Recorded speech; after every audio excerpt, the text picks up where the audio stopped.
Good morning, Twin Cities. Up and Adam.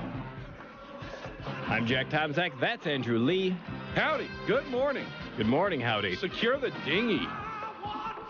Happy Tuesday. And that's Lump. The dinghy is secured.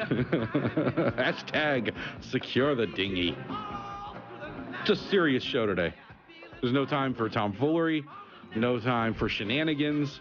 We've got Iowa results to talk about. Let me know when you guys are done playing with Andrew's I love corn. dinghy. Andrew, you had an excellent joke on Facebook yesterday about Did I? even Iowa's counties are boring. Is that a real picture? Yes, Yeah. That's that is actually their counties? Yes, on my Facebook page, I posted a picture of Iowa's county map, I can't believe and that. literally they could not have been any more. They couldn't have had any less creativity in drawing those counties. It's just squares, Reddit, just squares. 9gag, 4chan. Just trying to figure out who made the joke for you.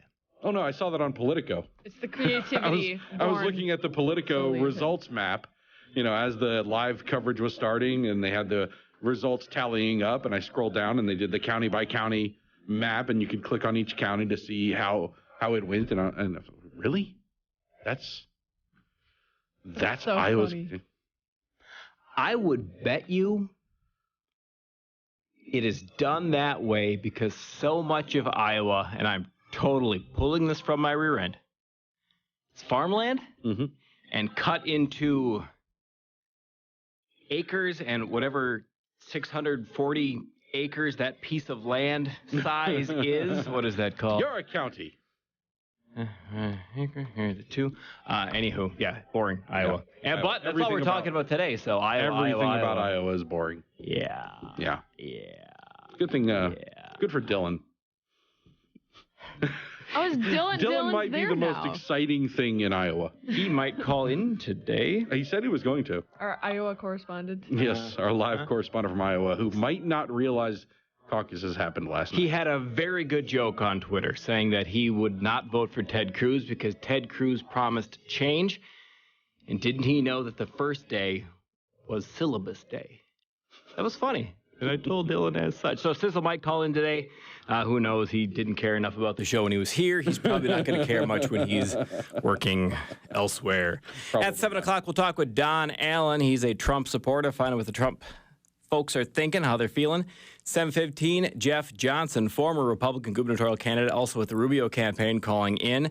John Spry in studio at 7:30. I got a bit of a preview last night and a 45-minute conversation at 9:30 about what that segment's going to be about. Fun. So Good for I get you. to have that conversation again Good for you. today. Looked at the clock, it was 10:15, like, oh my goodness. Why am I on the phone? But one thing about Spry You is hate that talking on the phone. I can't stand it. But Spry sees things in a different way, an accurate, numbery way. Also, from the Carson campaign, Ned Ryerson calling in. At 8, Brandon Lurch. He's the Minnesota director for Ted Cruz's campaign. After that, Jennifer DeJournette, the Minnesota director of the Carly for America Super PAC. Chris Rush from the Cruz, Super PAC. who calls in every day, does not remember my name, coming in to talk about John, Ted right? Cruz. Jeremy. Oh, that's right, Jeremy. Yeah. And there you go. That's your show for today. Did you stay up late watching the results come in? I stayed up late. Then I looked at the results that had come in. Mm-hmm. I didn't watch as they were loading the buckets, but after the buckets are loaded, It was an interesting night, and it was fun to sort of watch live the results come in. Politico had a great page set up where they were updating the results as they were coming in and following along on Twitter, everybody's reaction. A big night, important night. Ted Cruz, congratulations to him. it was Cruz, Trump, Rubio. Correct. And on the other side, damn near a tie with Hillary Clinton getting 5 more votes. But in Iowa, it's not like they're counting actual people. It's a different system. Right. If you look at the results, you'll see vote tallies on the Republican side, actual vote tallies. But if you look at the Democrat side, it's like 500 to 495. Yeah, and it would make you think only 995 people showed up. That's not the case. They had turnout of record turnout on both sides, from what I understand. Over 170,000 voters came out to caucus on the Democrat side alone. But yeah, they tally it differently, and they put you in blobs, and they try to steal people from one blob of people to another blob of people. I could have learned this myself, but I didn't. But Spry explained to me last night how it works, and we'll just have him tell you at 7:30. Yeah, we'll break it down a little more deeply when Spry comes in at 7:30. But it does accentuate the idea that people are nothing but part of a collective. I saw this You are last part of a collective. from Talk Topics. It's a radio account I follow on the Twitter. It said, covering Iowa caucus, reporter covering Iowa caucus goes to bathroom. Someone steals his laptop, which I retweeted and added. Bernie Sanders, question mark? Here's how I picture it. Remember the Riches? It was on TV Short-lived for show. like a season, a season and a half. 2 Eddie seasons, I Izzard, think. yeah. Good show. Very good show. Mini Driver. Fantastic show. I think it was the writer's strike that killed that one. Yes. It was great. That is correct. Had Eddie Izzard on the show, and I attempted to compliment him on that, and he got mad. That's not what I'm here to talk about. He was talking about promoting something that is about to happen, not something that did happen. But I picture Bernie Sanders just... He didn't appreciate No, it was... I get it. It was awkward. I get it. But It was awkward. I'm just telling you how good you are. But I picture Bernie Sanders before he leaves any town, just opening up his trunk and just taking a look at all the stuff he's stolen. He's drifting. He's How'd not we really a do here? politician.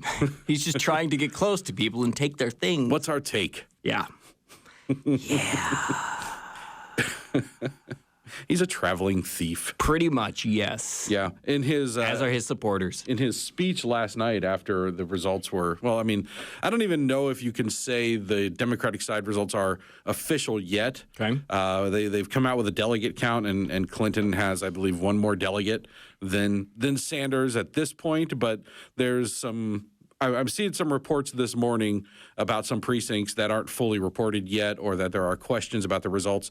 So we may get a shifting of counts on the Democrat side still to this point.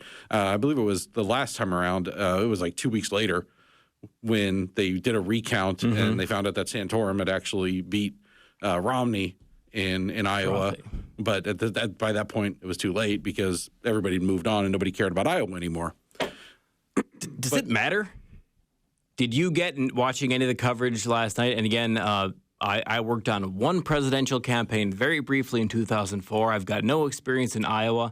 Did you catch in any of the coverage last night why Iowa matters? Because they're first.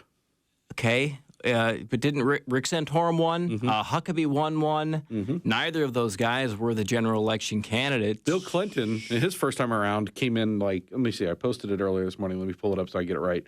In 1992, Bill Clinton finished fifth with 3%. He lost to uncommitted in 1992. In 2008, John McCain finished fourth with 18%. In 98, George H.W. Bush finished third behind Pat freaking Robertson. Wow. Yeah. So Dukakis finished third in 1998. So why are we burning a day talking about this? Because it's topic. It's big story topic. Why does everybody else care? I guess because they're first. And they've continued to move back to continue to be first. They understand that Without if they're not first, Iowa's nothing. nobody cares. Yeah. That's the only thing they have. When other states have moved their primary dates back a little bit to try to sort of mitigate the importance or the impact of Iowa. Iowa's like, well, screw you. We'll just do it earlier. So we subsidize their ethanol. We subsidize their what makes you interesting as a state pool as well. Yeah. So that story about Bill Clinton coming in fifth with 2%. Listeners, you were not the only people hearing that story today. So are the campaign staffers of Jim Gilmore and John Kasich and Carly Fiorina and Rick Santorum and Jeb Bush. Hey, everybody. Yeah. Bill Clinton did just as bad as we did. Right. Keep your chin up. It's going to be all right. It's okay. So if you're Rand Paul, you're a Rand Paul supporter. If you're a Carson supporter, even a Jeb Bush at this point, I mean, you can look at it and go, we're not done. We are not done. This is not over. There's precedent, that just because you did poorly in Iowa, it doesn't mean you can't go on and do well in other states. I would say there's president. There's both. There's presidential precedent. Yeah. All right, Boston, what's at the top of the news bag?